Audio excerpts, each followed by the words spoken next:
חזק תגידי, איך? תהל. בת כמה את? 5. עמודה כזאת. עם מי באת לפה? עם אמא. מה אמא שלך עושה בחיים? היא מנקה את הבית. אני עוברת לכרמיאל מחר אם זה כך.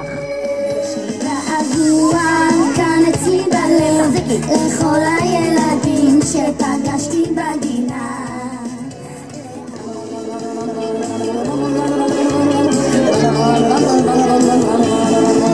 יום אחד בלופי חלב ושכב לישון במיטה, ופתאום כל הדגים אמרו וואי, הים הזה שקט מדי, ובלי לחשוב פעמיים כולם התחילו לשיר בתוך המים.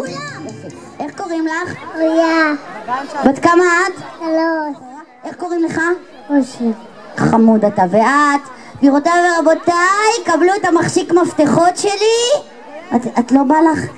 לא בא לך להיות? בא לך. איך קוראים לך? הילה. בת כמה את? אני לא יודעת.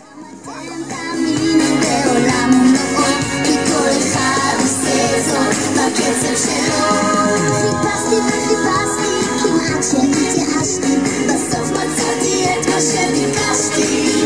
גם אתם תאמינו בעולם ומלואו, כי כל אחד עושה זאת בקצב שלו. רציתי להיות מקום ראשון שכל אחד יראה אותי.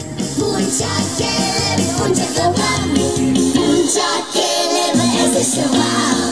יש לי חבר עם זנב ואוזניים, זה כלב חמוד עם 4 רגליים, קוראים לו פונצ'ו קטן ומתוק, מחשקש לקראתי בזנב